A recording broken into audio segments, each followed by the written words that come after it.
the concept, I'd actually started working on this script in some ways a long time ago, because there's an element in the script called the Green Man. I first wrote a script with the Green Man in it maybe 15 years ago, something like that. So I've been working it and reworking it for a long period of time. And the title just felt like the right title. And to be honest, I was just very, very surprised it had never been used before, because it's kind of such a fundamental word, you know, and it's also kind of, it's just so simple, just 3 letters and sort of declarative in some kind of way. So I was surprised it had never been used, and was sort of pleased and thought, quick, I'd better finish that script and hand it in. And was there a bit of a sort of pitch that you had when you had to explain the film to people? How did you talk about the concept? No, I actually don't. I always figure the script is the pitch. I write stuff on spec. I tend not to talk about what I'm writing, partly because I've learned over the years that you talk about something and then you try and write it and you discover while you're writing it doesn't work. So I just have an idea, and it's a completely private thing for a while, then write it. And then once you've got a script, it's its own argument. It's making its own case. So I think I just wrote it and sent it off to the producers and A24, and that was it.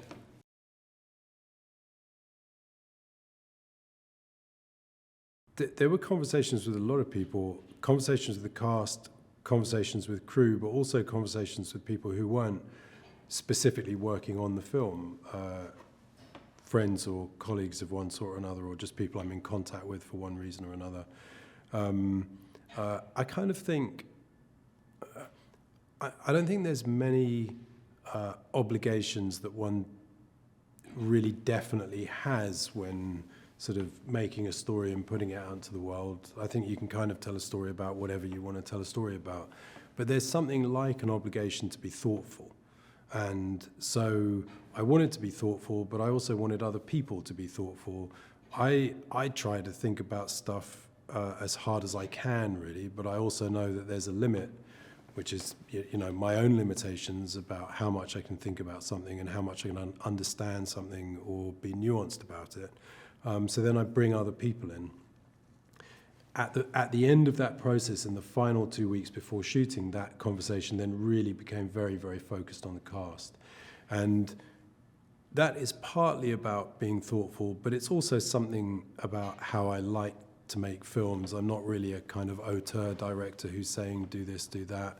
This coffee cup has to be exactly there, and this window, you have to stand here and the light touch the side of your face, or whatever it is, or a line reading or whatever.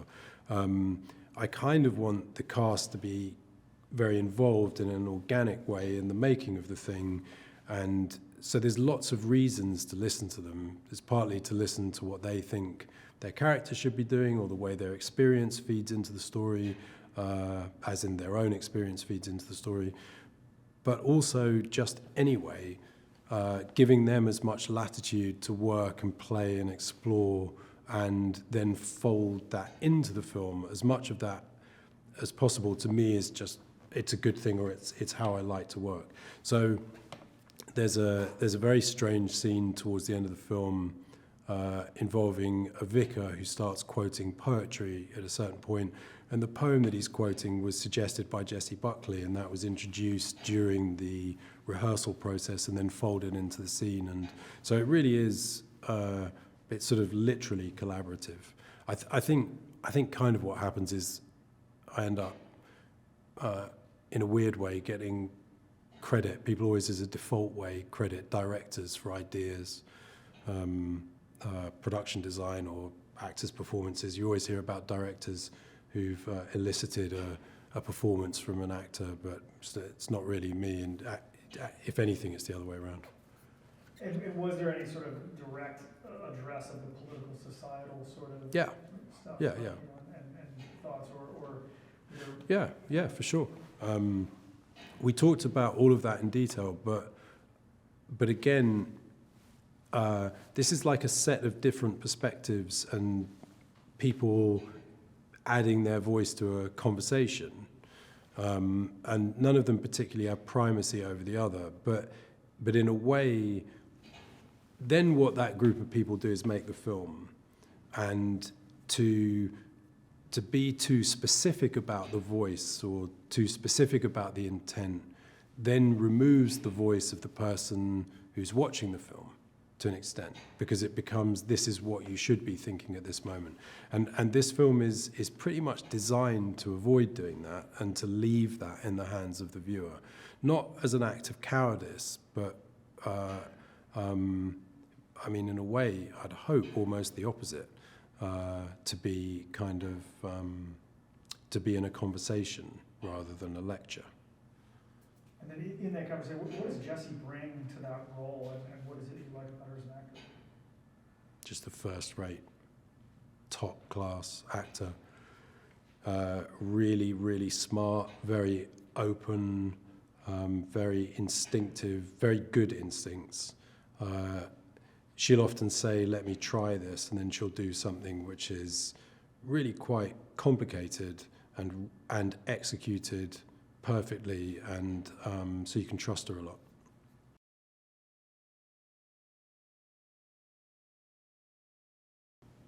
My favorite sequence to film, and actually probably my favorite sequence in the film, if I can say that, is there's a long extended silent sequence with no dialogue that happens in a sort of unusual place in a film, sort of just into the first third, or towards the end of the first third into the second, where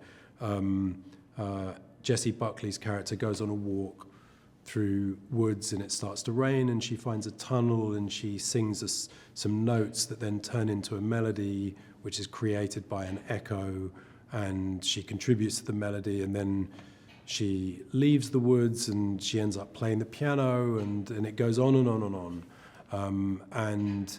In a way that I hope is unself-conscious and isn't kind of drawing attention to itself as an extended dialogueless sequence, but it just naturally unfolds, and I loved shooting that stuff. I mean, I see myself as a writer more than a director, but oddly, my favorite filming experiences tend to be scenes without dialogue, so I loved that bit.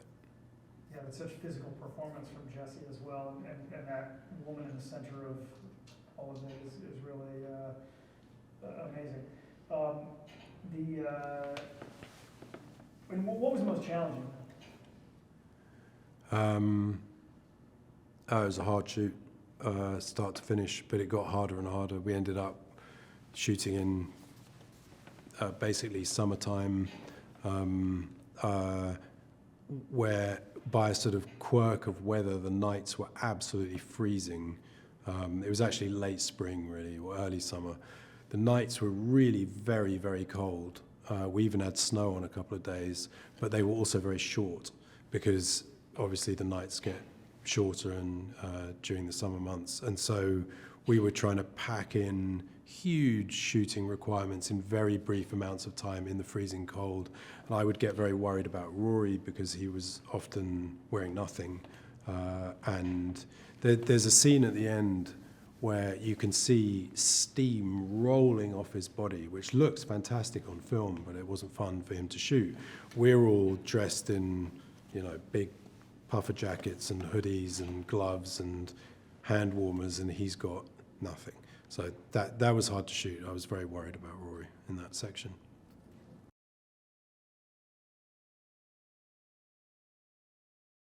Well, in our big VFX sequences, there's two in particular. Really what happens is everybody on set, and I think this is particularly true with the actors, has to take a massive leap of faith, because they're doing something that objectively, when you're standing there, looks ridiculous. And Rory is doing it in a particularly vulnerable way, because he's essentially naked, and he's been doing it for hours, and he's exhausted, and he's standing there with some dodgy-looking prosthetic, thinking in the back of his mind, I'm sure, is everybody laughing, and this is actually really silly. And of course, in some ways, it is silly, and you have to sort of embrace that as well, but also give an act of faith over to those people that really arrive in post-production, which is visual effects team, that we've given them the raw material in the shoot to do what they need to do in post. And so it's a weird state when you're making it. It's hovering between, in some of those sequences, something which is really dark or really disturbing or really confrontational and kind of painful in various ways, painful, and also something that is kind of stupid. And then having the kind of faith in that other part of the team to just push through that. And then they take over, and it's interesting, a similar thing happened in a film a bunch of us made a few years ago, Ex Machina, and another one, Annihilation, where really the VFX people take on at a certain point that this film is going to fail.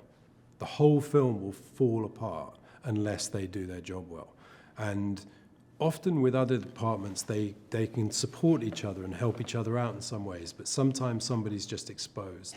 In the same way as an actor is exposed in a key bit of dialogue at a certain point, like if they don't deliver it at that moment on that day, something big is going to fail.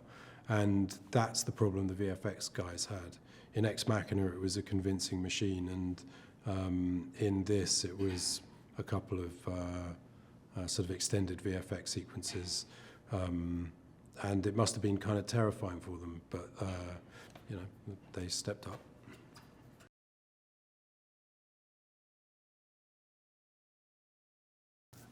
I hope that when people come out of the cinema, they feel that they have, in some ways, been affected or engaged with something on a visceral, internal level, not just an intellectual level, and also not in a necessarily expected way.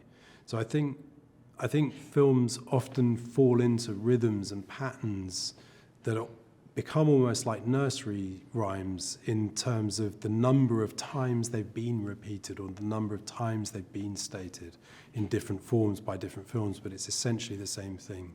So so in other words, there'd be something different about it, and there'd be something internal about it, and something worth reflecting on later.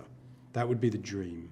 I really hope it's a film that would stay with a viewer and not just evaporate as they were walking out of the cinema.